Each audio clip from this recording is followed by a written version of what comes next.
Hey everybody, it's Lackawanna College Football Media Day, Take Flight 2019. We are just a few days out from the first game for our Falcons on Sunday, September 2nd, when they travel up to play ASA Miami in Myrtle Beach, South Carolina. Voice of the Falcons, Mike Rickard, here with the legend, head ball coach of the Falcons, Mark Duda. Mark, how are you today? Oh, good. How you doing, Mike? Good. You've had great success here at the school, obviously, and you've been here for quite a while. What motivates you every summer to get ready for camp?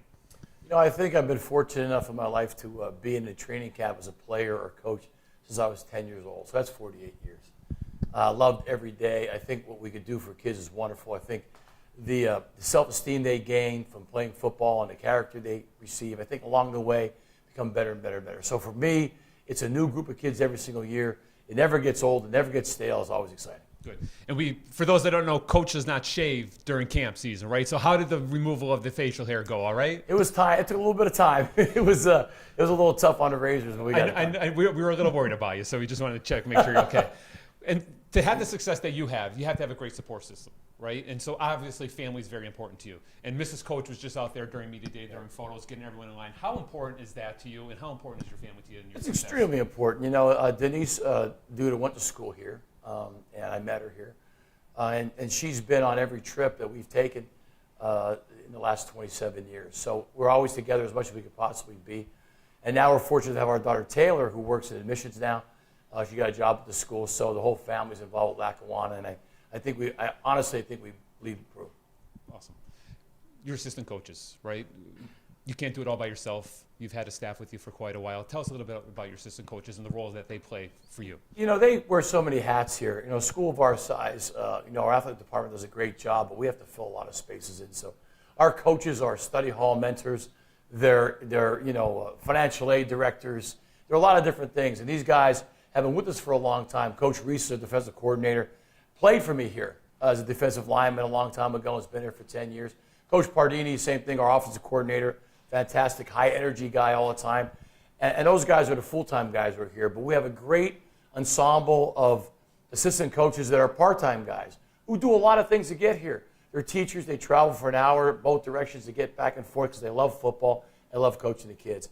So I think the only thing I can tell any head coach is don't ever make an assistant coach do what you wouldn't do. That makes sense. And I think that's a credit to you that we have guys that want to come and learn under you. I mean, you have experience. You played in the league. You've been coaching forever. You know, you got the background to help these guys go on and be better coaches in the future, I'm sure, if it's not here, if it's somewhere else. Absolutely. It's important to them. It's important to us to have those type of people that want to come work.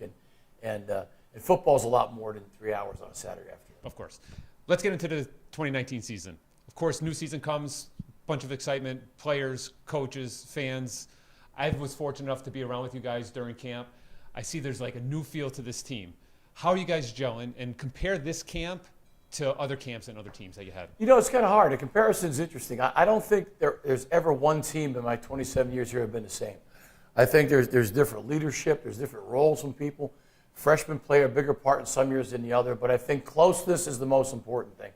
I think when it's all said and done, if these guys can take their goals and push them away a little bit for team goals, I think at the end of the day, all their goals are realized. So I think that is something we have to stress every single day. We do a lot of stuff together, as you know. They eat every meal together in camp. They live in the same dorm. They go to the same classes.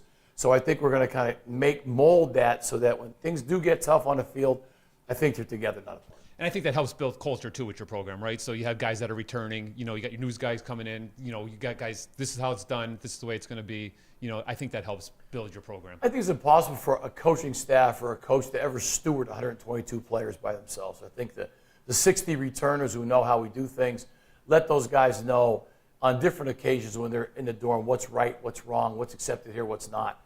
And I think at Lackawanna we do have a culture. That word is overused, but not here.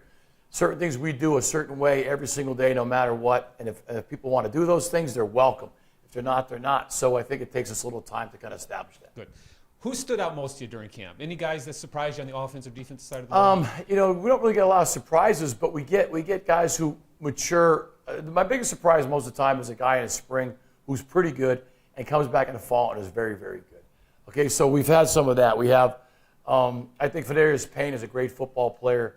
He was a really good pass defender last year, a good pass rusher. This year he can play both. He's going to go to NC State after this is over. point being he got better as a run stopper this year. And that's because he spent time in the weight room. He's developed his body. And that's really a tribute to him. Awesome. And he's a hardworking guy. We've seen that on stuff too. So tons of skill guys, obviously, right? They get all the press, they get all the highlight, but we know like offensive linemen, in the trenches, that's where the ball games are won. You've lost some studs on the offensive line, right? Some Division I guys that have left you. How is the offensive line coming together? We lost 6 Division I Power 5 conference offensive linemen in 1 year. So that hardly ever happens. But I think Reggie, who you guys talked to a little bit, Reggie Marks, those guys have kind of pulled those guys together. So we'll have some freshmen who start. And that's kind of amazing for us on the offensive line at Lackawanna. But they've done a great job all summer. And they worked against a great defensive line all summer. That helps, obviously. Absolutely. That helps. Competing against those guys every day in practice has got to be big. It surely makes sense. All right. One thing I noticed this year, Coach, is we have some local flavor on the team, some local players. Are they going to have a chance this year to make an impact for you guys? Yeah, I think so. 2 Valley View guys, Durkin, who's a tremendous offensive tackle, is going to start for us at right tackle this year.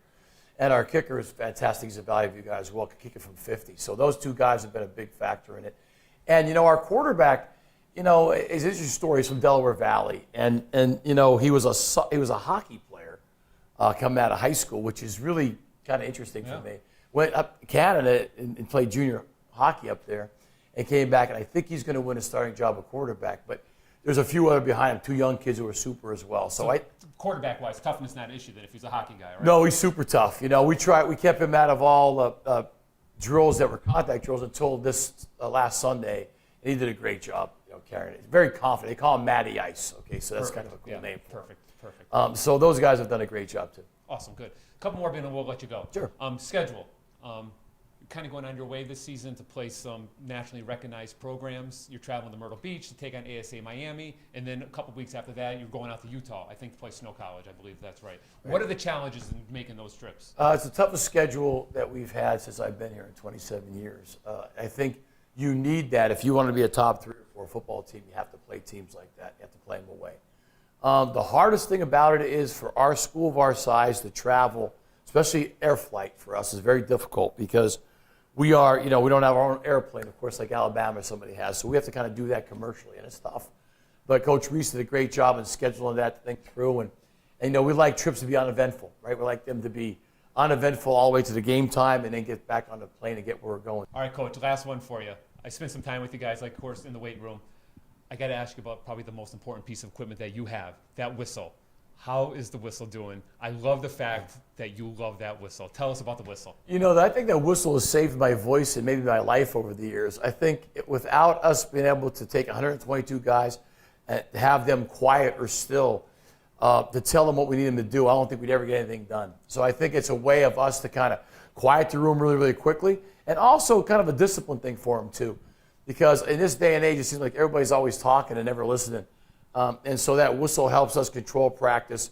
It keeps them safe, and it also gets our point across. So I can't do without it for sure. And I did ask Mrs. Coach before, too, if you used the whistle at home. She kind of gave me a little smirk, so I'm sure you I would like to, but I think my whistle would be found in another part of my anatomy if I used the whistle at home. Good. One last real fast, quick one. Better interview, me, John Madden. Oh, you're way better than John Madden. That's what I thought, Coach. Oh, there's Absolutely. no question. Hey, thanks for joining us. The legend, Coach Mark Duda, Take Flight 2019.